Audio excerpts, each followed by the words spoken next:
வணக்கம். சிபிஎல்லின் சிந்தனை களத்திற்கு மகிழ்வோடு வரவேற்கின்றேன். தினம் ஒரு திரவியம், மனதுக்கும் உடலுக்கும். வாழ்க மகிழ்வுடன். 2 நாளைக்கு முன்னாடி ஒரு கடை வீதியில் நடந்துட்டு இருக்கும்போது, இப்ப நிறைய டிபார்ட்மெண்ட் ஸ்டோர்ஸ்ல நிறைய வந்துருச்சு இல்லைங்களா? எல்லா ஊர்லயும் நிறைய கடைகள் வந்துருச்சு. எல்லா பொருட்களும் ஒரே இடத்துல கிடைக்கிற மாதிரி. இந்த கடைகள் எல்லாம் காய்கறிகளும் பழங்களும் தினசரி விற்கப்படுகின்றன. அப்படி நான் நடந்து போகும்போது காலையில ஒரு டிபார்ட்மெண்ட் ஸ்டோர்ல இருந்து பெட்டி பெட்டியா காய்கறிகளும் பழங்களும் கொண்டு வந்து குப்பை தொட்டியில் கொட்டப்படுவதை பார்த்தேன். அதை பார்க்கும்போது மனசுக்கு ரொம்ப கஷ்டமா இருந்தது. ஏன்னா நல்ல சத்துள்ள காய்கறிகளும் பழங்களும் வீணாக்கப்பட்டு குப்பை தொட்டியில் போடுகின்ற அளவுக்கு அவற்றை விளைவித்தவர்கள், அவற்றை பயன்படுத்துபவர்கள் எல்லோருக்குமே அது ஒரு பெரிய நெருடலா தான் இருக்கும். என்னன்னு பார்த்தா, காலையில இருந்து இரவு வரை அந்த நிறுவனத்துல வியாபாரம் நடக்குது.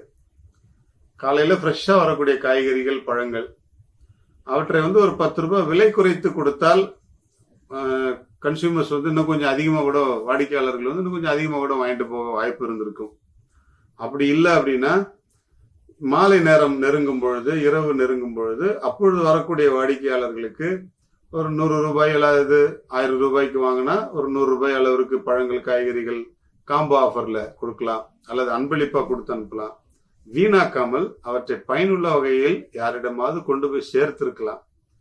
அல்லது அங்கு பணியாற்றக்கூடிய பணியாளர்கள், பணிப்பெண்கள் இவர்களுக்கு ஆளுக்கு ஒரு பையில போட்டு எடுத்துட்டு போங்கம்மா சொல்லி அவங்க வீட்டுக்காவது கொடுத்துருக்கலாம். இப்படி யாருக்குமே பயன்படாமல் இவ்வளவு காய்கறிகளும் பழங்களும் குப்பை தொட்டியில் போடப்படுவது எவ்வளவு பெரிய ஒரு அநீதி இல்லையா? இந்த அநியாயத்திற்கு ஒரு முடிவு கட்டணும். யார் கட்டுவா? அந்த டிபார்ட்மெண்ட் ஸ்டோர் நடத்துற நிர்வாகம் தான் அந்த முடிவு செய்யணும். இப்பொழுது நாம் பதிவிடுகிற இந்த பதிவு ஏதோ ஒரு வகையில அவர்களுக்கு போய் சேர்ந்தால் நல்லா இருக்கும். ஏன்னா நிறைய டிபார்ட்மெண்ட் ஸ்டோர்ஸ்லாம் இன்னைக்கு இந்தியா முழுக்க, ஏன் சில உலக நாடுகளில் கூட பரவி பல கிளைகளை வைத்து வணிகம் செய்து கொண்டிருக்கிறாங்க இல்லையா? அங்க எல்லா இடத்துலயும் இந்த மாதிரிதான் நிறைய நடக்கும். நிறைய, அதாவது மற்ற பொருட்கள், அரிசி பருப்பு வகைகள் எல்லாம் ஒரு சில மாதங்கள் வரை வைத்து பாதுகாக்கிறார்கள். ஆனால் இந்த காய்கறிகள் பழங்கள் இவற்றையெல்லாம் அன்றாடம் பயன்படுத்துவதற்கு, வீணாக்காமல் பயன்படுத்துவதற்கு இந்த நிறுவனங்கள் முன் வரும் பொழுது, அல்லது இதை வைத்து தங்களுடைய வாழ்க்கையை நடத்தக்கூடிய மக்களை கண்டுபிடித்து அவர்களுக்காக கொடுத்து விடலாம். யாரையாவது வர வச்சு சப்ளை பண்ணி கொடுத்துடலாம். என்ன இருக்கோ அதை எடுத்துட்டு போங்க, தாராளமா கொடுத்துட்டு போயிட்டே இருக்கலாம். பார்ப்பதற்கு மனதிற்கு எவ்வளவு கஷ்டமா இருக்குது அப்படின்றத அன்னைக்கு நான் புரிஞ்சுக்கிட்டேன். இது கூட கிடைக்காம, சரியான பழங்கள் இல்லாம, நோய் எதிர்ப்பு சக்திகள் கிடைக்காம எவ்வளவு பேர் துன்பப்பட்டு இருக்கிறாங்க இந்த சமுதாயத்துல. அவங்களுக்கெல்லாம் இந்த மாதிரியான பொருட்களை கொடுத்து அவர்களை மகிழ்ச்சிப்படுத்துவதற்கு கூட நாம் முன் வரலாம். ஏதோ பிச்சை போட வேண்டாம். உரிமையோடு அவர்கள் கொடுத்து அவற்றை பயன்படுத்தி அவர்களும் பயன்பெறுவதற்கு நாம் முயற்சி செய்வோம். இந்த முயற்சியை எல்லோரும் முன்னெடுப்பு செய்வதற்காக இந்த கருத்துக்களை உங்களோடு பகிர்ந்து கொள்கிறேன். கடையில மட்டும் இல்ல, நம்முடைய வீடுகளில் கூட, நம்முடைய குடும்பங்களில் கூட நம்மால் பயன்படுத்த முடியல அப்படின்னு சொன்னா அந்த உணவுப் பொருட்களை, காய்கறிகளை, பழங்களை குப்பையில் போடாமல் பயன்படுத்த தகுதியுள்ளவர்களுக்கு அதை பகிர்ந்து கொள்ளுவோம்.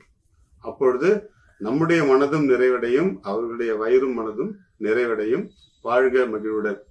இந்த பழக்கத்தோடு இன்றைக்கு நம்முடைய எலுமிச்சை பழத்தை பயன்படுத்தும் ஒரு முறையை நாம் அறிந்து கொள்ளும். என்ன அப்படின்னு சொன்னா, எலுமிச்சம்பழத்தை எலுமிச்சை சாறையோ அல்லது பழத்தையோ அதிகமாக எடுத்துக்கொள்ளும் பொழுது பற்கள் பாதிக்கப்படும். பற்களுடைய எனாமல் அரிக்கப்பட்டு பற்கூச்சம் உண்டாகும்.